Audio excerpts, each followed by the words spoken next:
I had some time here, so I thought I would put together a video for the pound US 4-hour swing trading time frame, pretty much, with Fibo Quantum. Let's see how it goes. If you look back at all the other videos, you know that we have determined that we're using a moving average to determine which direction we're going to trade in. If you haven't watched those videos, I suggest you go back through the playlist and check them out. So we're going to start in January. Since we're using a 4-hour chart, we can cover a little bit more of a longer time span.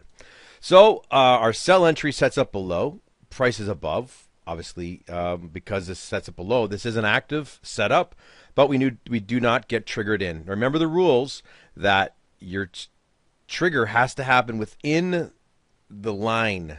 So for example, if this buy entry was over here and this right here and this stop printing, I can't get in the trade. The trade's over.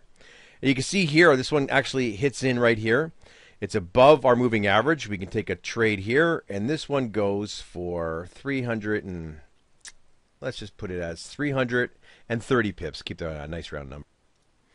Keep on going here. Now the sell entry, as you know from our other videos, if you watched them, I could not take this trade. Why? Because the sell entry has set up above our moving average, which we are using for a global trend. If you go back to the other videos again, the general rule is trade in the direction of the global trend.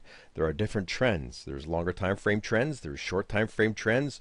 You can have an uptrend on an hourly chart and a downtrend on the 15-minute chart. Determine how you are going to determine which trend direction you are trading. I'm using a bigger moving average here, a 200. Why? Because the way these things set up here, I don't want to have to get whipped around. And because these setups can be pretty large, I want to give myself as much opportunity to get into a trade in the direction of a longer term trend. Longer term trend, you catch, depending on when you catch that, can be bigger money. So let's go here. We have a buy entry, sets up, goes right to our take profit 3 for 310 pips right there. So 2 winners in a row. Let's keep going here. Now here's a sell entry and a buy entry. Can I take the sell entry? The answer is no, I cannot. Even though we do get to take profit 1, I can't include that. Why? Because it's set up above our moving average.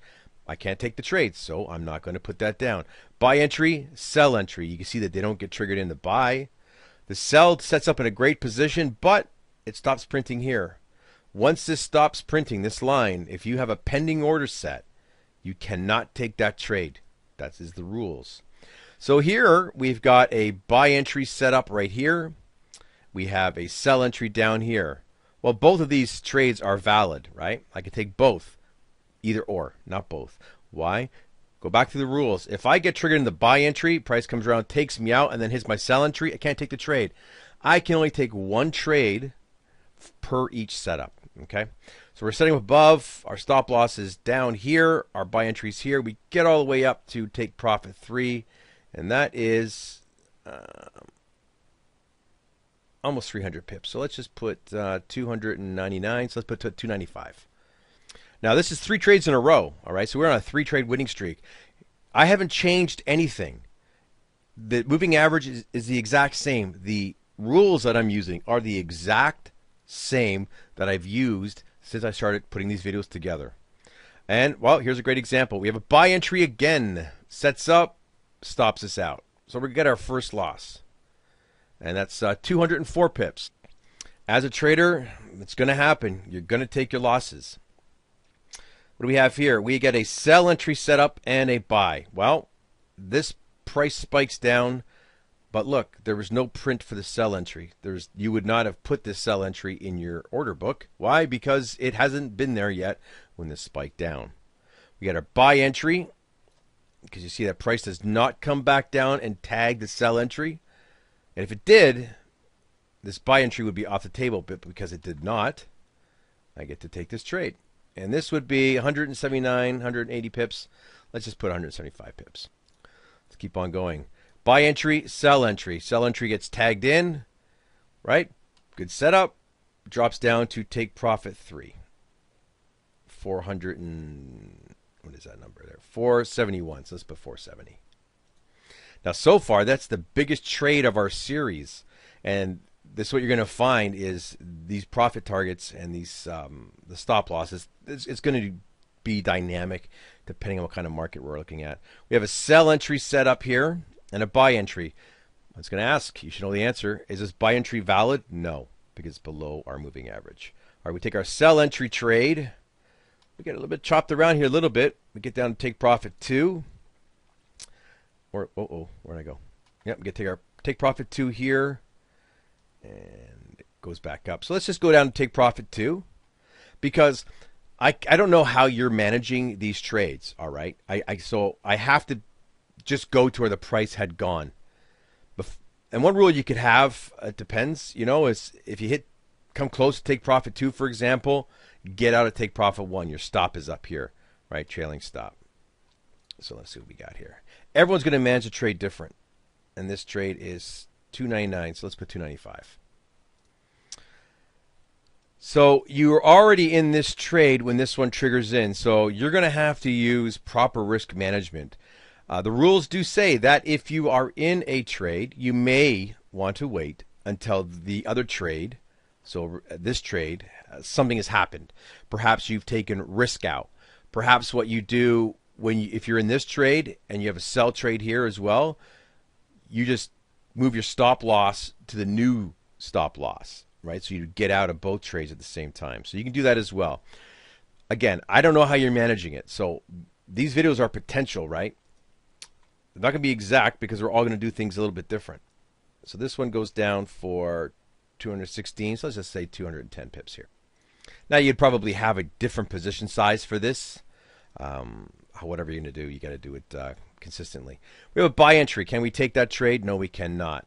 The sell entry trade does not get triggered in before it starts printing. So this whole series here, we have nothing to do with that.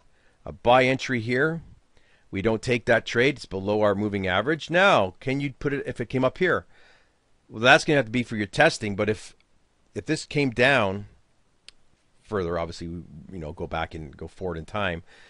This trade, you're going to have to determine, because it's set up below, but eventually price gets up here, would you take that trade? You're going to have to determine if that's something you're going to do. So we get a sell entry that gets hammered in, strong drop to 126 pips. So let's put 125 pips. So that would end, because now we're in June, end of June. That would end our series of trades on the 4-hour chart of the pound US, starting from January 1st of 2018. So what do you have? How many trades did you get? You have 9 trades. 8 were winners, 1 loser, which equals 88% win rate. Win rate is not the holy grail. Trust me with that one. Our total gross pips was 2,210. We have a loss, and that was 204 pips. So our overall is 2,006 pips. Swing trading on the 4-hour time frame. Knowing that you can set alerts with this and get it sent to your phone, you don't have to be hovering over your computer. Okay, you don't have to. So that's the benefit of this strategy. And you'll know in advance when this buy entry sets up, right? So if this prints here, you're going to get an alert sent to your phone. You come into the market and you go, okay, well, is it below or above our moving average? Well, this one's below, so you don't set that trade. The only one you could take would be the sell one, right? So what do you do here? Same thing. You'd say, okay, I'm going to set an alert. Or, sorry, not an alert. You're going to put a pending order in once you get notified of this trade setup. And, of course, you have to check it. And this goes from, this sets up, and it's June 1st and all the way to June 8th. So you got a whole week where nothing really happens. So obviously, you're going to check to make sure you get triggered in, or you get an alert to your phone from your broker you're in a trade. Come back and check the trade out. Right? But as long as you know that once it stops printing, take it out of the market, right? Get it out of your order book so you're not triggered into these trades. So that's that. I think the pound US forward chart, Fibo Quantum, I didn't change anything. Go back all my videos. It's the exact same process I'm using on every single currency pair. All right, so click above, click below, pick it up. I think you'll be impressed. Thanks.